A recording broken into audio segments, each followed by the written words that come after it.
A formula for angular momentum is L equals R cross P. So, at a particular instant, the location of an object relative to location A is given by a vector 11, 9, 0. At this instant, the momentum of the object is P equals 11, 13, 0. We want to find the angular momentum of the object about location A. And it says the output should be perpendicular to the two input vectors.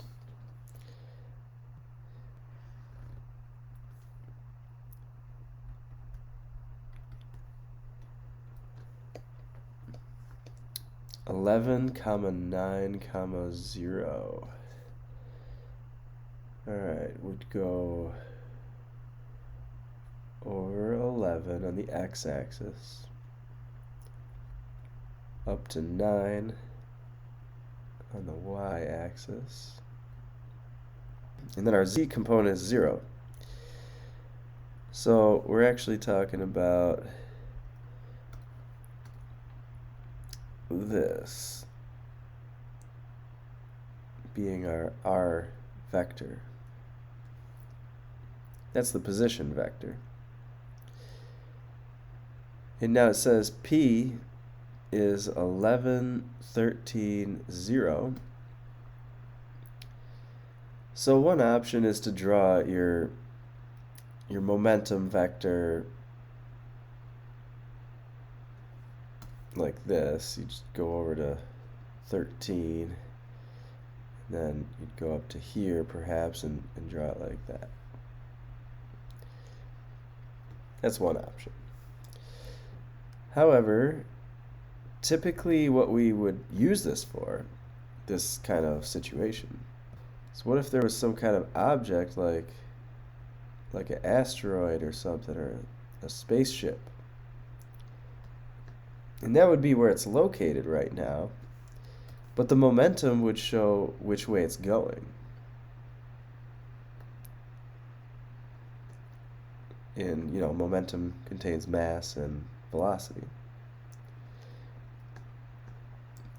So we can move the vector around.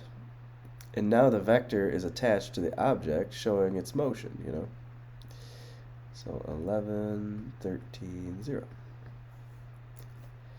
And this is 11, 9, 0. And this point A is going to be at the origin.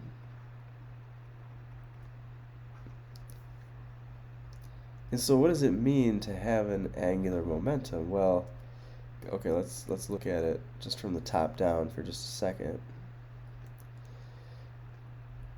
Here's your point A at the origin, and you've got your asteroid here. It has a momentum that's going like this, even though the position vector points like that. So the idea is, what if that object was in some kind of orbit around A at the current time? You can't tell because it doesn't give you any more information than that, but if we extend the line of action back, then we can create what's called a lever arm. Lever arm is 90 degrees with the line of action. So we have a 90-degree angle there. And it's like, okay, what if this thing is moving relative to A, but it could be in some kind of orbit? So maybe it's going actually in a path like this. Let's say it's going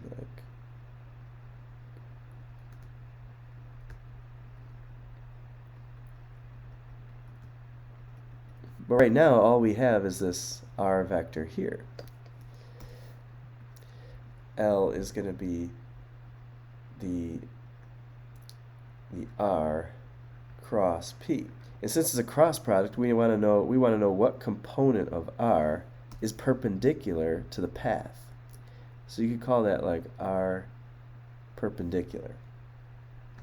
And then we would multiply them to see r perpendicular times p. And that gives us the angular momentum. So it's a cross product.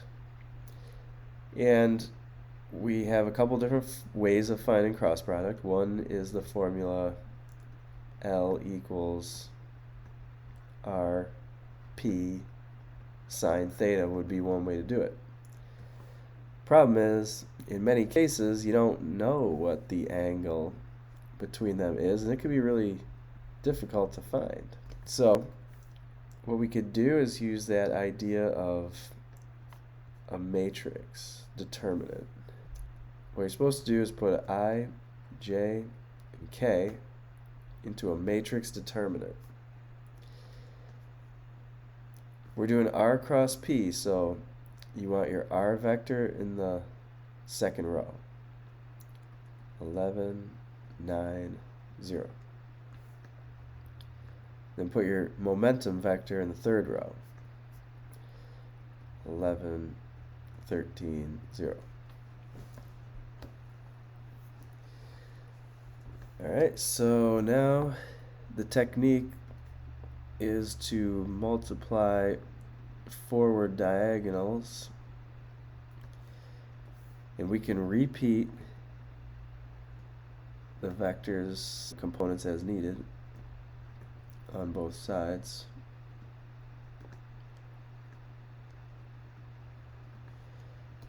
Because we want to get 3 forward diagonals.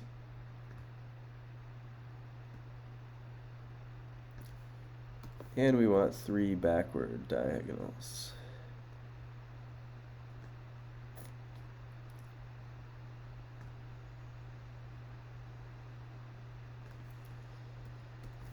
So for the forward diagonals, it's 9 times 0 times I plus 0 times 11 times J plus 11 times 13 times K. Then we subtract the backwards diagonals, so 13 times 0 times I minus 0 times 11 times J minus 11 times 9 times K. And what we end up seeing is that none of the results end up in the I or J directions at all. All the results will be in the K direction, and that is common for a pseudo vector like angular momentum. So our L is going to be 44 K hat, but the units will be kilogram meters per second times meters. So our angular momentum actually has units of kilogram meters squared per second. But angular momentum is a pseudo vector, which means that it points perpendicularly to both of the original vectors. So if you were to draw it on this three-dimensional coordinate system, the angular momentum points up. 44 K hat.